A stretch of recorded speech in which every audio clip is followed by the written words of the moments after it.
ഷൈനി എന്ന ഒരു അമ്മയും രണ്ട് മക്കളും ഒരു പ്രത്യേക സാഹചര്യത്തിൽ ട്രെയിനിൻ്റെ മുന്നിൽ ആത്മഹത്യ ചെയ്ത വിഷയത്തിൽ കേരള സഭ അതിശക്തമായ വിമർശനങ്ങൾ നേരിട്ടുകൊണ്ടിരിക്കുന്ന നാളുകളാണിത്. ആ വിമർശനങ്ങൾ പലതും യുക്തിരഹിതമാണ് എങ്കിലും ഷൈനിയും രണ്ട് പെൺമക്കളും ആത്മഹത്യ ചെയ്ത സംഭവങ്ങൾ ചില വർത്തമാനകാല യാഥാർത്ഥ്യങ്ങൾ കേരള സഭയെ ഓർമ്മിപ്പിക്കുന്നുമുണ്ട്. ഇപ്പോൾ പോലീസ് അന്വേഷണത്തിൽ ഷൈനിയുടെയും മക്കളുടെയും ആത്മഹത്യയിലേക്ക് നയിച്ച കാര്യങ്ങളെക്കുറിച്ച് കൂടുതൽ വ്യക്തത വന്നുകൊണ്ടിരിക്കുകയാണ്. പക്ഷേ സത്യം പുറത്തു വരുന്ന ഈ സമയത്തും ഊഹാഭോഗങ്ങളും അസത്യ പ്രചാരണങ്ങളും സഭയ്ക്ക് വൻ കളങ്കമാണ് വരുത്തി വെച്ചുകൊണ്ടിരിക്കുന്നത്. എന്തുകൊണ്ട് സഭ ആക്രമിക്കപ്പെടുമ്പോൾ സഭാമക്കൾ സഭയ്ക്കെതിരെ തിരിയുന്നു എന്നതിൻ്റെ പ്രധാന കാരണം അന്വേഷിച്ച് പോകുമ്പോൾ ദൈവജനത്തിൻ്റെ ശുശ്രൂഷകരിൽ നിന്നും മുൻകാലങ്ങളിൽ പലർക്കും സംഭവിച്ച മുറിപ്പെടുത്തുന്ന ചില അനുഭവങ്ങൾ ആണ് അതിന് കാരണം എന്ന് നമുക്ക് കണ്ടെത്താൻ കഴിയും. അതുകൊണ്ട് തന്നെയാണ് ഷൈനിയുടെയും മക്കളുടെയും ദാരുണ മരണത്തിൽ യഥാർത്ഥ കാരണങ്ങൾ വെളിപ്പെടും മുൻപേ തന്നെ വിശ്വാസികളിൽ ഒരു വിഭാഗം സഭയുടെ സംവിധാനങ്ങൾക്കെതിരെ തിരിയുന്നതിൻ്റെ കാരണം. തങ്ങൾക്കിടയിലെ കളകളെ ഏറ്റവും കൂടുതൽ തിരിച്ചറിയാൻ കഴിയുക സഭയിലെ സഹപ്രവർത്തകർക്കും മേലധികാരികൾക്കും തന്നെയാണ്. അവരെ അവരുടെ സ്വഭാവ ദൂഷ്യങ്ങളോടെ തന്നെ സംരക്ഷിച്ച് നിർത്തുന്നതും മറച്ചു പിടിക്കുന്നതും ഭാവിയിൽ വലിയ ദുരന്തങ്ങളിലേക്കാകും സഭയെ കൊണ്ടുചെന്ന് എത്തിക്കുക എന്നത് നമ്മൾ ഓർത്തിരിക്കണം. സഭയും സഭയുടെ സംവിധാനങ്ങളും ദൈവജനത്തിനും പൊതുസമൂഹത്തിനും വേണ്ടിയാണ് എല്ലാ പ്രവർത്തനങ്ങളും ആവിഷ്കരിക്കുന്നത്. ചരിത്രം പഠിക്കുക, വളരെ വ്യക്തമാണത്. എന്നാൽ നാം ജീവിക്കുന്നത് സോഷ്യൽ മീഡിയ യുഗത്തിൽ ആയതിനാൽ സഭയുടെ സംവിധാനങ്ങളിലെ ചെറിയ വീഴ്ചകൾ പോലും പർവ്വതീകരിച്ച് ഏതാനും മണിക്കൂറുകൾക്കുള്ളിൽ തന്നെ സമൂഹ മാധ്യമങ്ങൾ വഴി ലോകം മുഴുവൻ എത്തിക്കും. അതുകൊണ്ട് തന്നെ ചെറിയ വീഴ്ചകൾ പോലും സംഭവിക്കാതെ സഭ ജാഗ്രത പുലർത്തേണ്ട കാലഘട്ടമാണിത്. സഭയെടുക്കുന്ന തീരുമാനങ്ങളും നടപടികളും പരമാവധി ക്രൈസ്തവ മൂല്യങ്ങളോട് ചേർന്ന് പോകുന്നതാണ് എന്ന് നമ്മൾ ഉറപ്പുവരുത്തേണ്ടതാണ്. സഭാ സംവിധാനങ്ങളുടെ പ്രവർത്തനങ്ങൾ സ്നേഹം, കരുണ, ദയ തുടങ്ങിയവയിൽ അടിസ്ഥാനം ഇട്ടത് ആയിരിക്കണം. അവിടെ ഉണ്ടാകുന്ന വീഴ്ചകൾ ജനങ്ങളിലേക്ക് എത്തിക്കാൻ ഒരു സ്മാർട്ട് ഫോൺ കയ്യിൽ ഉള്ള ഏതൊരു സാധാരണക്കാരനും ഏതാനും നിമിഷങ്ങൾ മാത്രം മതി എന്നതിനാൽ കാലഘട്ടത്തിനനുസരിച്ച് കേരള സഭയും വലിയ ജാഗ്രത പുലർത്തേണ്ട സമയമാണിത്. വിശദീകരണങ്ങളും ന്യായീകരണങ്ങളും നൽകിയതുകൊണ്ട് മാത്രം സഭയ്ക്ക് നഷ്ടപ്പെടുന്ന സൽപ്പേരോ സഭാവിശ്വാസികൾക്ക് സഭയുടെ പ്രവർത്തനങ്ങളിൽ നഷ്ടപ്പെട്ട വിശ്വാസമോ തിരിച്ചു പിടിക്കാൻ നമുക്ക് കഴിയില്ല.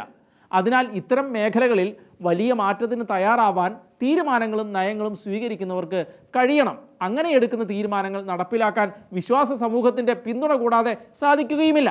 അതിനുവേണ്ടി അൽമായരിൽ നിന്ന് തന്നെ ധാരാളം പേരെ കണ്ടെത്താനും അവരെ ഇത്തരം പ്രവർത്തനങ്ങളുടെ ചുമതലകൾ ഏൽപ്പിക്കാനും സഭയുടെ നേതൃത്വത്തിന് കഴിയുമ്പോൾ തീർച്ചയായും കേരള സഭ അതിൻ്റെ നഷ്ടപ്രതാപത്തിലേക്ക് തിരിച്ചു വരും.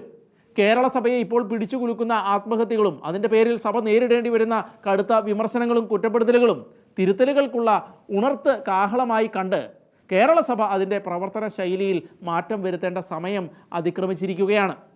ആശുപത്രികളും വിദ്യാഭ്യാസ സ്ഥാപനങ്ങളും സഭ നടത്തുമ്പോൾ സഭയിൽ അംഗങ്ങളായ കുടുംബങ്ങളോടും സഭയ്ക്ക് പുറത്തുള്ള കുടുംബങ്ങളോടും ക്രിസ്തുവിൻ്റെ സ്നേഹത്തോടും കരുതലോടും കൂടി സഭ ഇടപെടുന്നത് കാണുമ്പോൾ ഇന്ന് സഭയെ വിമർശിക്കുന്നവരിൽ വലിയൊരു വിഭാഗവും സഭയ്ക്ക് അനുകൂലമായി സംസാരിക്കാൻ തുടങ്ങുന്ന ഒരു കാലഘട്ടമുണ്ടാകും.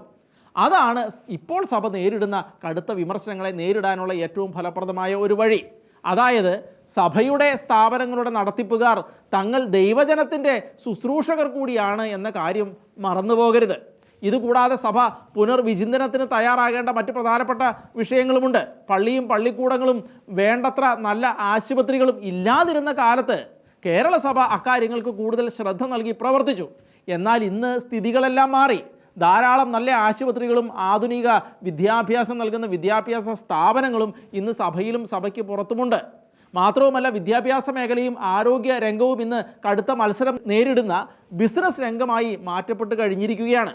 ഈ സാഹചര്യത്തിൽ സഭ ഊന്നൽ നൽകേണ്ടത് ആ സ്ഥാപനങ്ങളിൽ ക്രൈസ്തവ മൂല്യങ്ങൾ ഉയർത്തിപ്പിടിച്ച് പ്രവർത്തിക്കാൻ ശ്രദ്ധിക്കുക എന്നുള്ളതാണ്.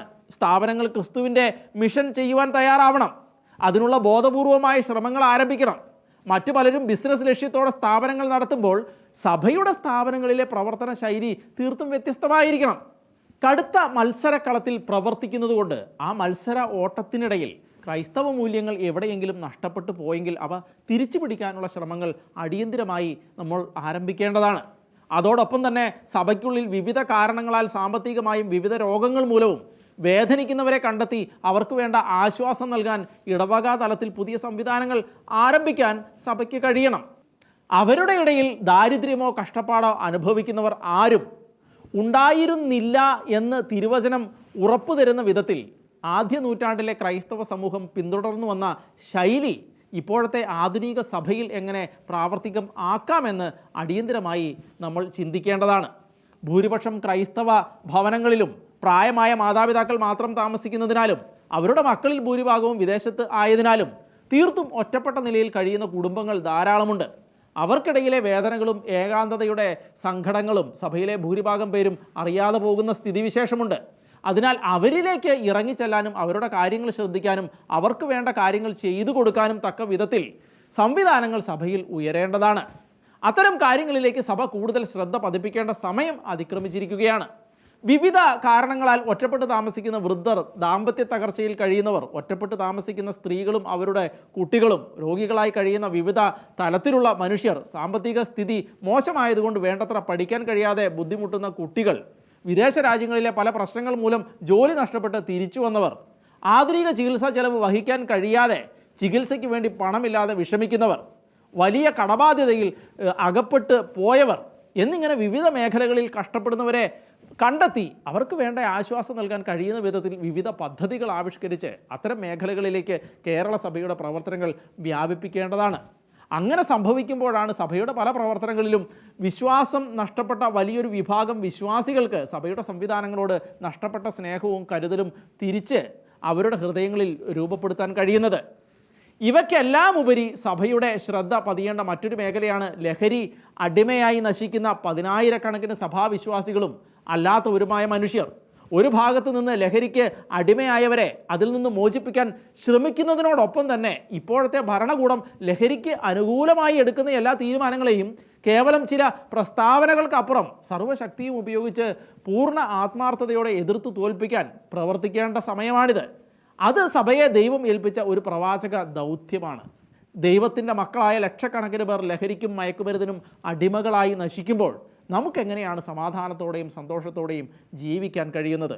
അതിനാൽ കഴിഞ്ഞ കാലങ്ങളിൽ പുതിയ സ്ഥാപനങ്ങൾ കെട്ടിപ്പടുക്കാനും പുതിയ മേഖലകളിലേക്ക് കടന്നു ചെല്ലാനും സഭ കാണിച്ച താല്പര്യം ഇനി കൂടുതൽ ഇത്തരം മേഖലകളിലേക്ക് ആണ് വഴിതിരിച്ച് വിടേണ്ടത് എന്നുള്ള ഒരു കാര്യം കൂടിയുണ്ട്. ഇതെല്ലാം പറയുമ്പോഴും സഭ ഈ മേഖലയിൽ ചെയ്യുന്ന നിസ്വാർത്ഥമായ പ്രവർത്തനങ്ങൾ വളരെയധികം ശ്ലാഘനീയമാണ്. മറ്റൊരു മതസമൂഹവും കടന്നു ചെല്ലാത്ത മേഖലകളിൽ അശരണർക്കും പുറന്തള്ളപ്പെട്ടവർക്കും വേണ്ടി സഭ വളരെയേറെ കാര്യങ്ങൾ ചെയ്യുന്നുണ്ട്.